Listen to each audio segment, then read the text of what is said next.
Hey, what's up, everyone? Welcome back to Babylon Talmud. Today we're studying Daf Dalid, Daf 4 of Masechta Sheqalim. Here goes more Daf Dalid. Man, Sheqalim is such a funny thing. I don't know, is it Yerushalmi? Is it just like a mess? There's words missing. You gotta know what to add, what to remove, what to this, what to that. Man, it's a funny thing. But anyways, yeah, we're going weiter, I guess, talking about different Sheqalim. And it's funny, different things come up in Masechta Sheqalim. Stuff like Erechin and, I don't know, things that we don't really encounter so much. Nisachim, I don't know, it's funny. Al Koponim Zok the Mishnah, we're on Daf Gimel Amud Beis, about 8 lines from the bottom. So even though we said that we don't take collateral from women, slaves, and minors, for, to make sure that they pay up on their machzis shekel. But if they donated, we'll accept it.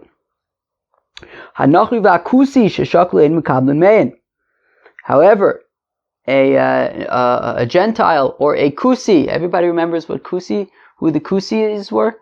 They were those fellows who were living in Israel, and they were getting eaten up by lions, so they kind of converted to be spared from the lions, but they were never really the, let's say, most observant of the Yidden. So sheshaklu ein mekabel man. So we don't accept shekels from them. We also don't accept from them the birds of zavs, zavas, and women who gave birth. V'chatos v'ashamos, nor do we accept from them korban chatases or korban ashams. We do, however, accept korban shalom. Oh, the lights are off. Should I turn on the lights? Yeah, okay, maybe that's a good idea. One second. Alright, maybe that's better. Oh, yeah.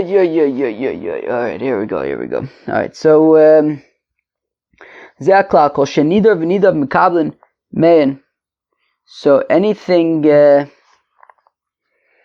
v'nidar mekablin me'en. So any neder or nadava, will accept from them, right? So, for example, if you make a neder, I'm going to bring this korban shlamim, so then we accept that from a nachri or from a kusi.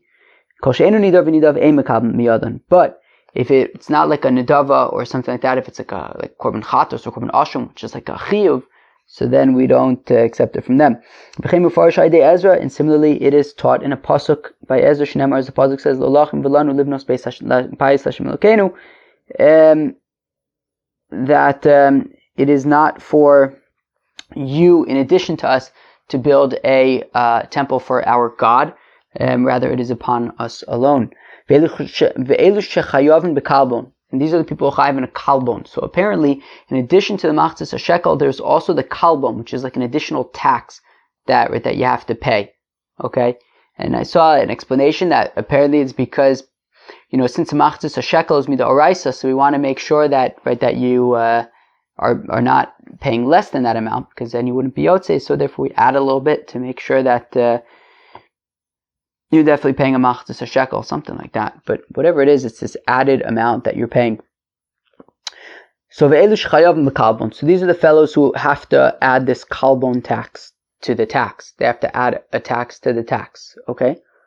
Levim v'Yisraelim v'gerim v'avadim shchorim. So Levites, Israelites, converts, and freed slaves who are Jews, meaning freed slaves become Jews. Avol lo kohanim v'noshim v'avadim uktanim, but not kohanim, not women, slaves, and minors. So they do not pay the kalbon tax. Hashokel ayid kohen, ayad kohen, ayad ha'isha, ayad eved, ayad kohen potter.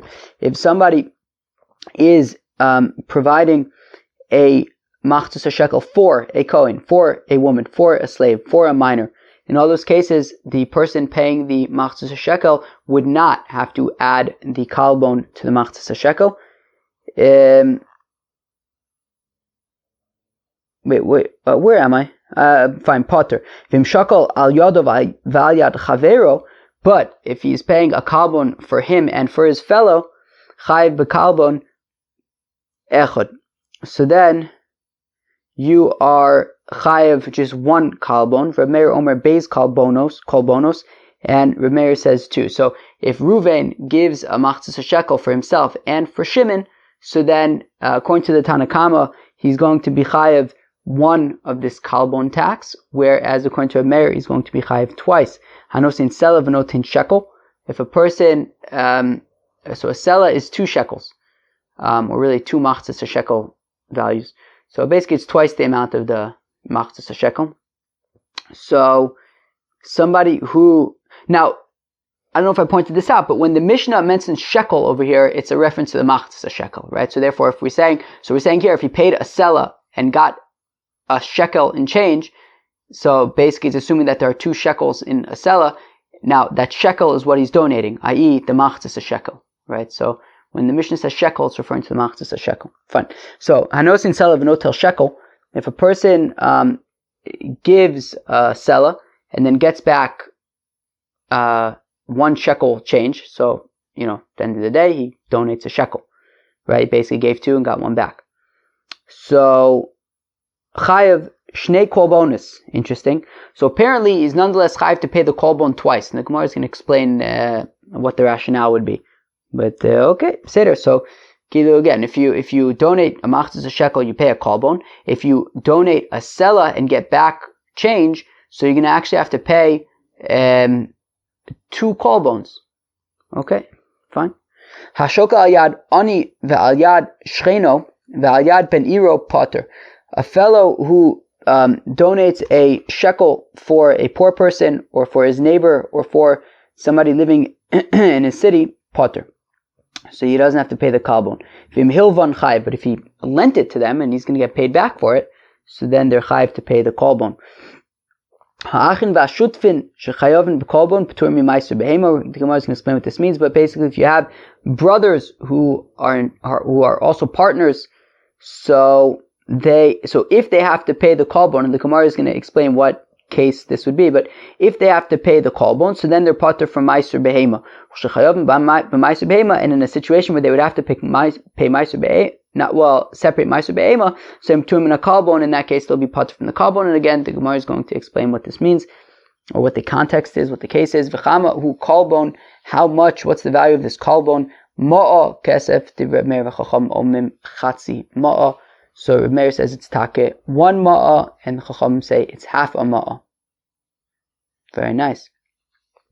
Zogt the Gemara, Afapisha Amru Chule. Right. So now our Mishnah said what? Let's see what our Mishnah says. Our Mishnah says Afapisha Amru Emamashkinu Nashim Avadim Ktanim Aval Imshaklu Mikabel Meim. Right. So it says in our Mishnah that we don't take collateral from women, slaves, and minors, but we'll accept a shekel from them. Okay, and what did the previous Mishnah say? The previous says that we don't, right?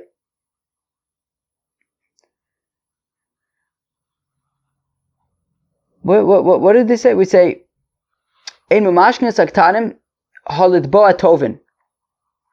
Right, so yesterday we said that, let's say minors, for example, so they don't need to, we wouldn't take a collateral from them, but we would ask them to pay up, right? That was how the last Gemara started, right? We don't take collateral from minors. I'm reading from yesterday, right? But we would say, hey, you got to pay up.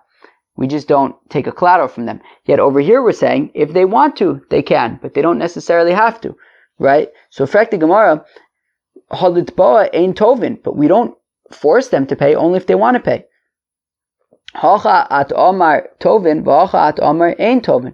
the one hand, yesterday we're saying that we don't take collateral from them, but we would say pay up. Yet over here we're saying they don't even have to pay up. If they want to, they could pay. So the Gemara answers. What do you think the Gemara answers? The Gemara answers Lemaisa the same thing it answered yesterday.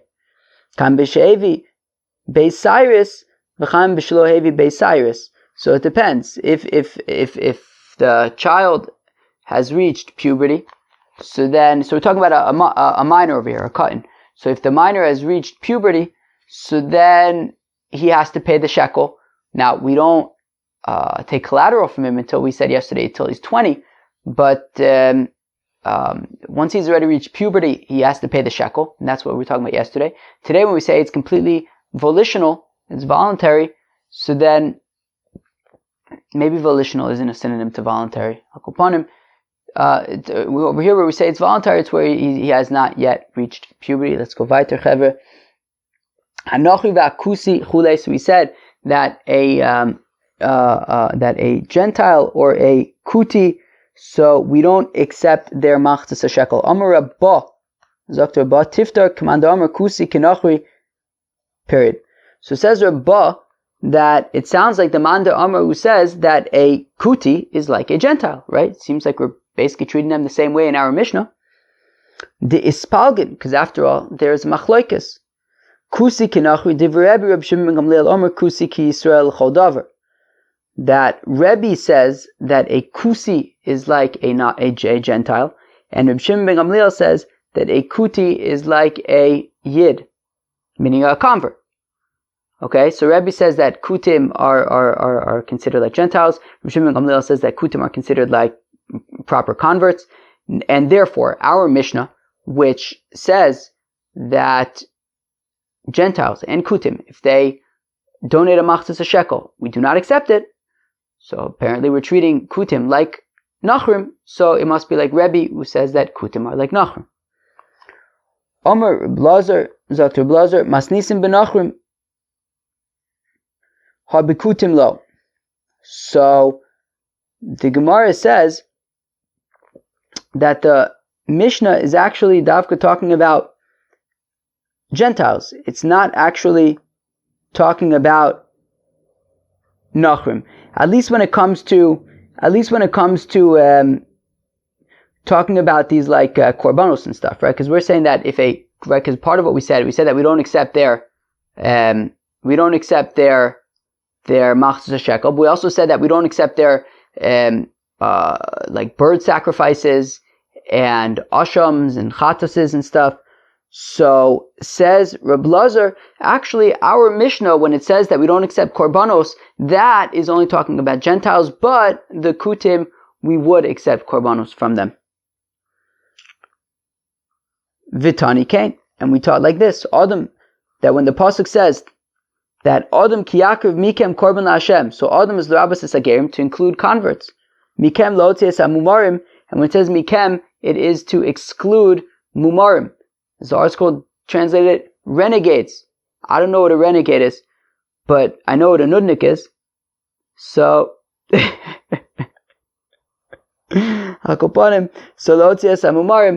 to say that nudniks don't bring korbanos. A mumar is a person who doesn't care very much about violating halacha and just kind of does whatever he pleases. So what do we see? So Reb Lazar, well, I assume it's Reb Lazar. So Reb Lazar, he wants to argue that a kuti does bring a korban, and therefore our Mishnah is Dafka talking about when we say that Nachri and kutis don't bring korbanos. That's Dafka talking about Gentiles do not bring korbanos, but kutim can bring whatever korbanos they want, because Adam is l'rabas esagerim, is to include converts, and kutim are regular converts. Masnisin plige al Reb Elazar. But 1 second. Our Mishnah is going to be a problem for Reb Elazar, who says that kutim would be bringing korbanos, because in Mekablan miyadam kinezavin vizavos. Well, because our Mishnah says that we do not accept from them these offerings, these bird offerings of zavs and zavas. Now, kineyoldos. Where am I? Kinezavim v'zavos v'kineyoldos. V'chiyesh kinezavim v'zavos b'nachrim. Are kinezavim and zavos by nachrim? No. What do you guys think? You think a Gentile needs to bring a korban if he's a zav or a zava? Mistama not. Mistama when we're saying that they don't bring kinezavim and zavos, it's Davka talking about the kutim. Meaning we're saying that kutim, who it's a question, did they convert properly or not? We're saying that they do not bring these korbanos. But Gentiles, obviously, they're not going to bring a korban zav and zava. So So it's a kasha on Rebbe Elazar, because Rebbe Elazar wanted to say that Kutim would bring these korbanos, yet that wouldn't make sense, because then what's our Mishnah saying? That Gentiles don't bring these korbanos? That would be obvious. Mistama, the Mishnah is talking about Kutim. Fine. But then frak the Gemara has the kasha, but Ela Reisha B'Nachum B'Sefer B'Kusim. But then 1 second, what? The Reisha is talking about Nachum and the Sefer is talking about Kutim, right? Meaning if we say that the Sefer is talking about Nachum, is talking about Kutim, so we want to assume that from the fact that if you look at the Mishnah, it says Nachri V'Kuti, right? From the fact that it mentions Gentiles before it mentions Kutim, so we want to assume that the Gentiles are the more important of the two. And therefore, why would it make sense that first it's talking about Gentiles, which is more important, and then it's trashing the Gentiles to only focus on the Kutim? That doesn't make sense. It would make sense to focus on the more important one. But the Gemara says, yeah, Kain, Hiu, Reisha B'Nachum V'Sefer B'Kutim. Yeah, that's true. The Reisha is talking about Nachum, the Sefer is talking about Kutim, and saying that they don't bring Korbanos. And that is that. It's a kasha on Rebbe Elazar. Okay, what do you want me to tell you?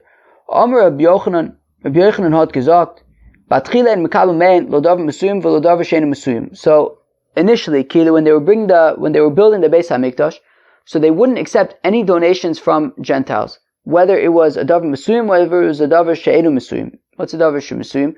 Davar mesuyim is a specific object. If they were going to donate a specific object to the Beis HaMikdash, we would not accept that from the non-Jews. And davar she'enu mesuyim is something unspecific, such as money, cash. You could do anything with cash.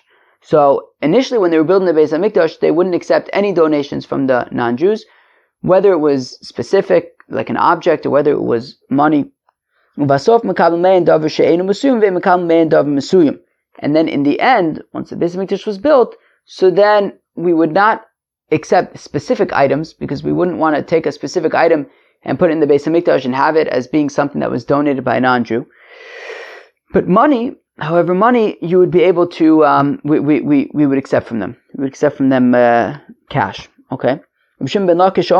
Omar, Ben Batchila, Ben Basov, and Mekab Men, Lodav Mesuyim, Lodav Shein Mesuyim, Zogt Reb, so Zogt Rish Lakish, that no, whether it was while they were building the Beis HaMikdash, whether it was after the Beis HaMikdash was complete, we do not accept donations from Gentiles, whether it is cash, whether it is objects, nothing. Masnis and Plige al Reb Yechanan. So the Gemara wants to say that our Mishnah, that we have a brisa, Masnisa, we have a brisa that argues on Reb Yechanan. How come? Because ein mekabel mein hekdish unedava levedek habayis. Because we have a brisa that says that we do not. If you notice, I skipped the word ein. It's true, I did. You drop it. It's one of those things. You just wait. Soon we're going to have a whole thing where there's going to be all sorts of words that are there, aren't there. It's a mess. So ein mekabel mein hekdish unedava levedek habayis. So we have a brisa that says that we do not accept from the Gentiles hekdish and nedava for the Bedek Habayis, right? That we don't accept from the Gentiles donations for the Bedek Habayis. So it sounds like it's a low plug. We don't accept anything, whether it's money, whether it's objects. We don't accept anything. And whether that's at the beginning, whether it's while they were building the Beis HaMikdash, whether it's afterwards. So it seems like a kasha and Rabbi Yochanan who says that davke while they were building the Beis HaMikdash, so they wouldn't accept money or objects, but afterwards they would be able to accept money. But this brisa seems to be saying you can never accept anything. So psarla bein batchila bein basov. Oh yeah, okay. So here's already an example where everything becomes a big mess. So 1 second. So there's this letter over here, which means you got to add all sorts of things. So here we go. 1 second. Let's take a look. So psarla. So answer it according to Rabbi Yochanan. Bein batchila bein basov. Okay, uvuvachu mesuyam. Exactly. So one way to answer it according to Rabbi Yochanan would be to say that we're talking about specific objects, and that's true that we never accept specific objects from Gentiles, and that's true both while they were building the Beis HaMikdash as well as afterwards. And now it continues psarla batchila, or you could say that the Brisa is talking about batchila shafila ma'osav yolichan yiliyam amelach, or you could say that it's davka talking about while they were building the Beis HaMikdash, that at that point there was nothing that we would accept from the Gentiles, even their money. Okay? So now the Gemara says, masnisin or masnisa? I think masnisa. Or maybe it's masnisin. But it's definitely not our Mishnah, so I don't know. Let's say masnisa. Masnisa plige. It's funny, in Bavli, you can always tell if it's a Mishnah or Brisa. There's ways to know. Tanan, Tanina, Tanya, Kedu. You figure out if it's a Mishnah or Brisa, but over here it's hard to tell. Masnisa plige al Reb Shimon ben Lakish. So let's say that we have a Brisa that Taka argues on Rish Lakish. Tani that we learn in a Brisa called Shavin She'ein Nodrin V'Nidarin. That everyone agrees that Gentiles are not noder v'nidar, and the way we want to explain this means that they don't. So there's two ways that you can give somebody's value to the Beis Hamikdash. One is that you say erech of somebody, or the other one is that you say the damim of them. So Kilu, if Reuven goes over to Shimon and says, "Hey Shimon, I'm going to give your erech to the Beis Hamikdash," then there's a fixed amount that would be based on his age and stuff. But if Reuven goes to Shimon and says, "I'm going to give your value as your market value," so then you give the market value. So the by Gentiles, everyone agrees, right? What do we say? Hakol Shav, and everyone agrees that if you a nodrin v'nidarin, that they can say, so and so's value I'm going to donate to the temple, or that somebody could say that so and so is such an Mr. Gentile, his value I'm going to donate to the Beis Hamikdash. Okay. So that's a kasha. Because according to Rish Lakish, we don't accept donations from them. Lo plug, right? Not during the building of the Beis Hamikdash, not afterwards, not money, not specific items. We don't accept anything from them. So, but one second, we have this Brisa that seems to be saying that they are able to donate stuff to the Beis Hamikdash, right? Certain values. So psarla ola. So say that's when we say that nodrin, that Gentiles can give a neder, commitment to the Beis Hamikdash, a donation to the Beis Hamikdash, that they can give a korban ola. They can, and that they can, everyone agrees that you could do that, right? Everyone agrees that they're allowed to offer an ola or a shlamim as a korban to the Beis Hamikdash. So the Gemara says nicha nodrin ola, nidarin ola. But the Gemara says, yeah, that makes sense. In that, sure, they could donate, right? We said, everyone agrees that nodrin v'nidarin, that they can make a neder. So sure, you could say that's talking about an ola, fine. That they're allowed to offer an ola. But what about nidarin? Obviously nobody's suggesting that you can offer a Gentile as a korban ola. That is certainly not a thing. So, the Gemara, so again, you have to add in certain inyanim over here. So, Kisha Amar Nachri Harei Alai Ola B'Shama Yisrael Ve'Amar Masha Amar Ze Alai. No, so what it means nidarin is that if a non-Jew said, "I'm going to bring a korban ola," which he can do, and then a Yid overheard this Gentile and he said, "Yeah, I'm going to do the same," so that's what it means nidarin. That kilu,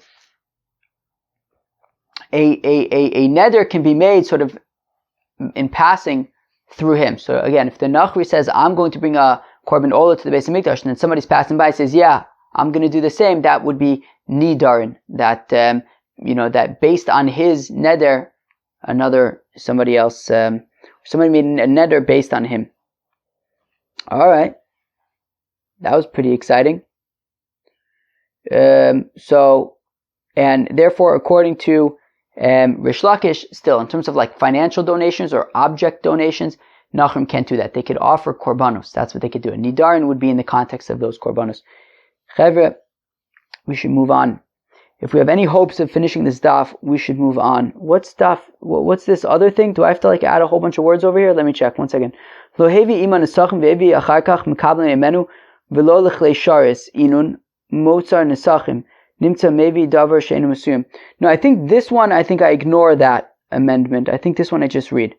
So let's try this. So let's read it and see if we get stuck. So ve'eno maybe imo nesachim umosa nesachim lo leklei sharis inun. Nimtza maybe, question mark.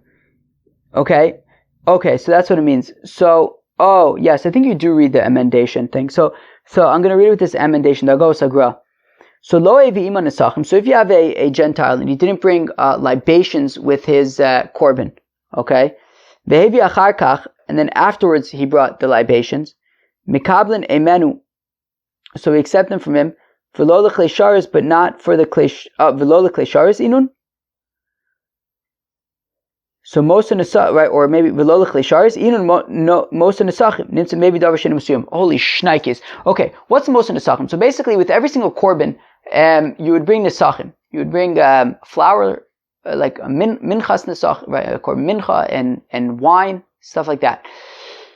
So now, basically, if you had non-Jews, when they bring a korban, so we need to have nesachim. The thing is that we can't accept nesachim, right, like wine and flour that they bring, because it could be tameh.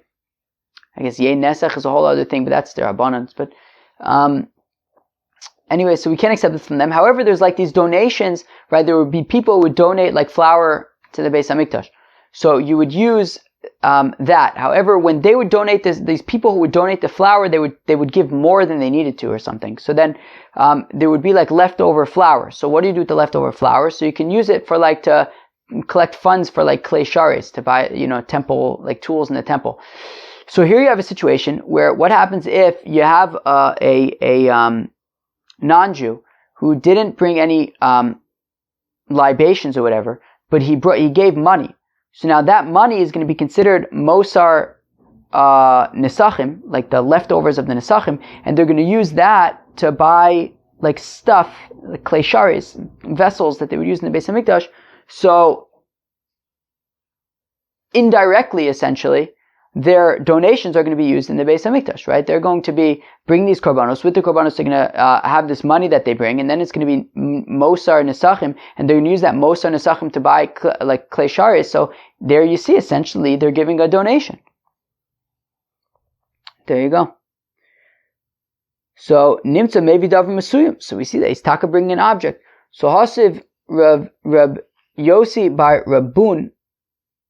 So Rabbi Yossi bar Rabun sort of answers it, and he says, "V'ataninan." But 1 second, we have a Mishnah that says ne'erochin v'orchin lo devedek habayis inun.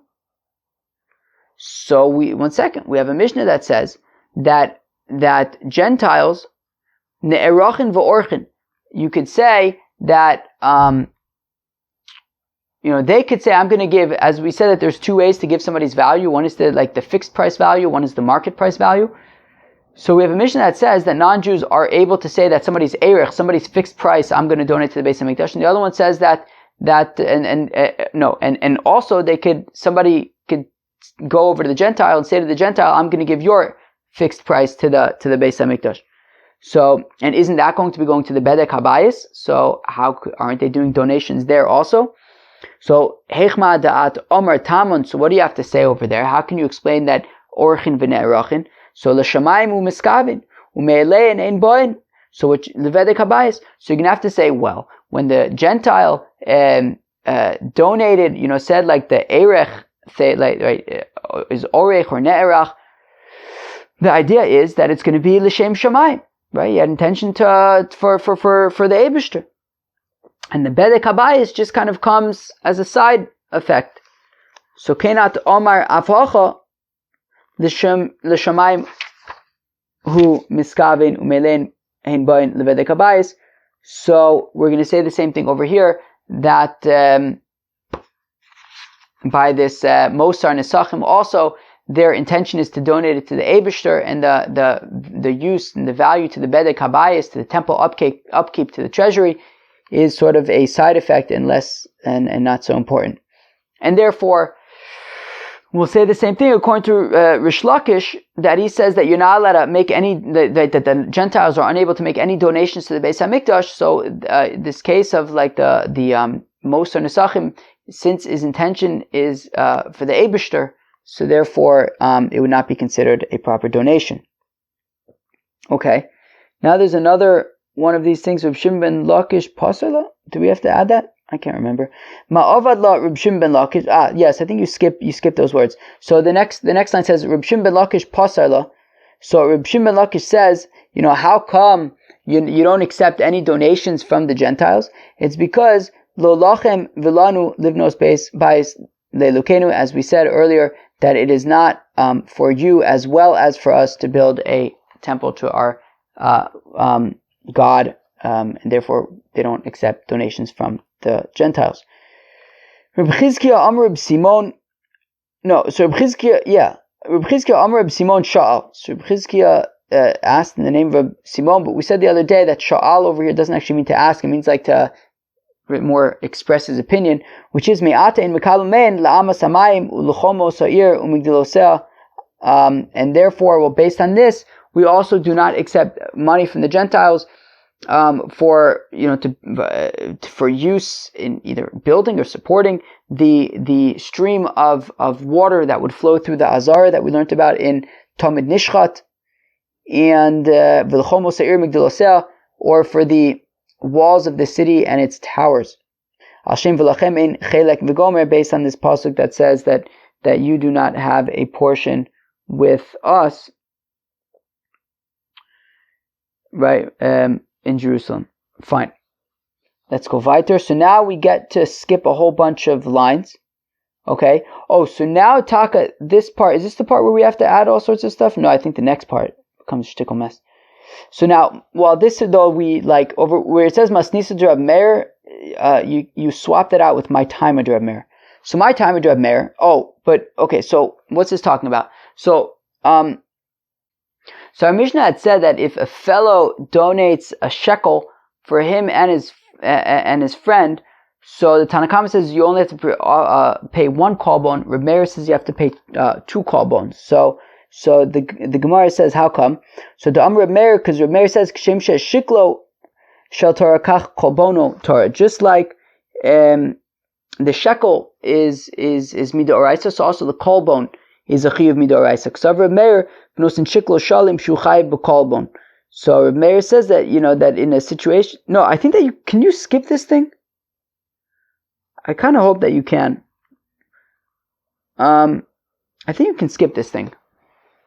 Oh no, you don't skip it, but you right. So what it means is that b'nosin shiklo shalim shu chayiv b'kolbon, that when you give the shekel and its whole, i.e. 2 shekels, one for you, one for your friend, so then you're chayiv to pay the kolbon twice, kilu, one for each. Dam Reb Meir, because Reb Meir says kamin matbeh shel eish hotzi hakadosh baruch hu mitachas kisei kvodo, that Reb Meir says that God took out like a coin of fire from under his holy seat, and he showed it to Moshe, and he says zayitnu, that this is what you're going to give, kilu kazayitnu, like this coin that I'm showing you. And therefore the point is that you want to make sure that the value that you're giving to the Beis Hamikdash is mamish, the equivalent of that coin, and therefore make sure that you're adding the kolbon so that you can be sure that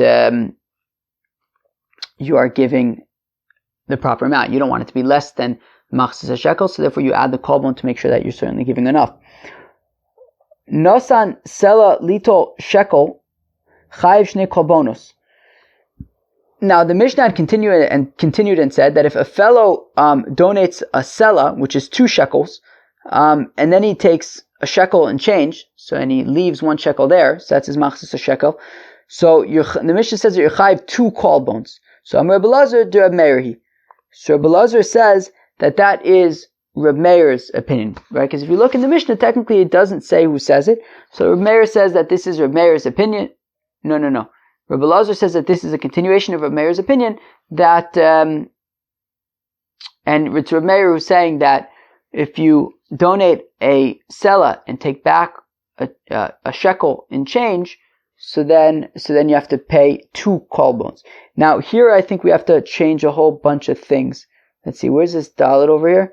So Amar Reb Elazar de Reb Meir hi echad shekel shu nosein ve'echad divrei Torah. So one, right. So one is the shekel that he gives, and one's for the divrei Torah, meaning apparently the money changer, meaning if you just take a shekel and you donate to the Beis Hamikdash, so you donate your shekel plus the kolbon. However, if you're paying it and getting change, so then apparently the money changer is adding his commission. So therefore, what you have to do is you pay so when you pay a shekel and get change, so you're paying 2 kolbons, one for the kolbon that you have to pay on the shekel, but one also to cover the fee of the money changer. Okay, interesting. The Tanya is we learn in the Brisa, Elu chayovin b'kolbon, that fine, kolbon echad. I think that you can skip that. No, you don't skip that. The Tanya Elu chayovin b'kolbon v'chulu kolbon echad, right? So we said that you only pay 1 kolbon. Rav Meir Amar Beis kolbonus, whereas Rav Meir says that you're going to have to pay 2 kolbons when you give a sela and take back a change of a shekel. Dude, this stuff is insane, man. You have to add and subtract. It's a mess and a half.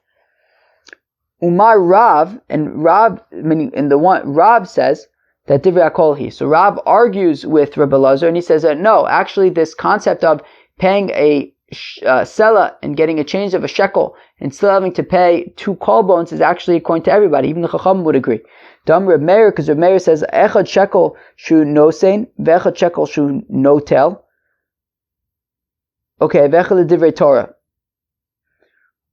Okay, no, so I think here you skip divrei Torah, right? So ve'echad shekel shu notein ve'echad shekel shu notel, right? Okay, so it's one is the shekel that he's giving, and then also the one that he's getting back changed, i.e., Keilu, he's got to pay the kolbon for the shekel that he's giving, i.e., Mida Oraisa. But then also, when he gets back, he's got to pay the money changer's fee. Okay? So, and then you skip the next 3 words of the Divrei Torah.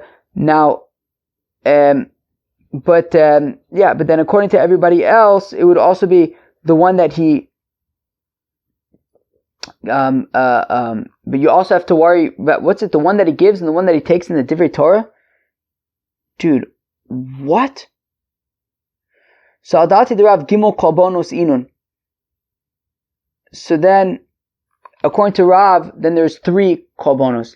Dude, what in the world just happened?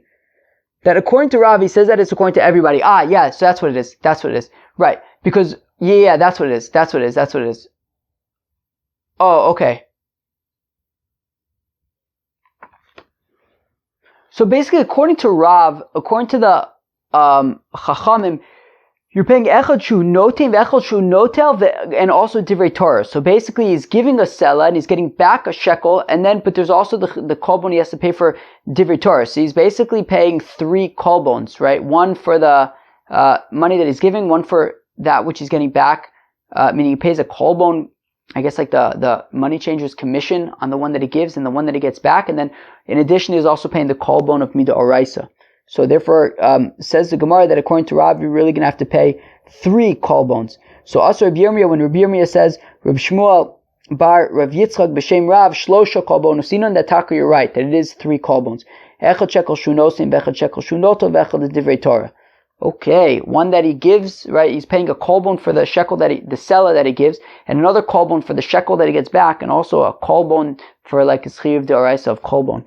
Dude, this is insane. I'm sorry that it's so choppy, but I don't know what to. You have to add. You're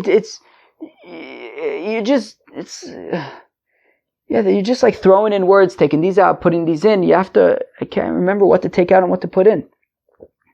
Anyways, ha'achin v'ashutfin. So if you have, this part isn't so bad. So if you have achin and shutfin, so if you have brothers and they're also partners, meaning you have a father, the father had an estate, the father died, and now the sons take over the estate. So if what they did was they sold everything, and then kind of repurchased it or something like that, or they transferred, somehow they did a sale and repurchased, probably just some kind of tax kind of hack or something like that. So now, Sheqalim b'kalbon, so we said in a situation where they are chayav in a kalbon, so p'tur mimaiser behema. So in a situation where they would have to pay the kalbon on their machzis shekel, they would be putter from taking maiser behema. What's that talking about? B'shechelku v'chazu v'nishtatfu. That is talking about where they so they divided up the estate, and then they rejoined together in a partnership. So they I don't know, someone like sold it and then repurchased it together, something like that. And then, so in that case, since it is not owned by them, so in this case, they're like business partners, right? They kind of like bought it all together. So now they're like considered business partners. So all the animals are jointly owned. Because the animals are jointly owned, so animals that are owned by partners, you don't have to separate Meiser Behema from it. So therefore they're going to be patur from Meiser Behema, but because whatever shekels they're going to be donating are theirs, so they have to pay kolbon on that, right? So again, so Shebishachalku v'chazu v'nishtatfu. It's talking about where they like divided up the estate and then went into purchased it together and went into business together or whatever. So Shechayavim b'Meiser Behema. So period. So that's why they're paturim from Meiser Behema. Now Shechayavim b'Meiser Behema. What's the case where they're chayav in Meiser Behema? Ufturim in a kolbon, but they're going to be patur from the kolbon tax. So b'shelo chelku. That's talking about where they never divided it up. They just inherited the estate. In which case, all the animals belong to the estate, and therefore they're going to be chayav in Meiser Behema. However, they're going to be patur. These brothers are going to be patur from paying the kolbon because whatever money they're paying isn't coming from them; it's coming from the estate. Okay. Amar Lazar v'hein shechalku gedim keneged tiyashim v'tiyashim keneged gedim. That when we said that they divided it and then went back together in partnership, so that is when they divided up. The way they divided up, if there were sheep and goats, so one of them got the sheep and one of them got the goats. Because if you think about it, I would think conceptually that if they divide the estate in half, each one would get 50% of the sheep, each one would get 50% of the goats. But they didn't do that. They each, one of them took the sheep, one of them took the goats, meaning that basically each one is taking, normally you would get 50% of each, which means that by taking 100%, each one taking 100% of one of them, so you're basically taking 50% of 50% of what you have. Normally you would think would have gone to the other one, so therefore it's like they mamish relinquished their rights to the other one, and then they came back together in partnership. All right. However,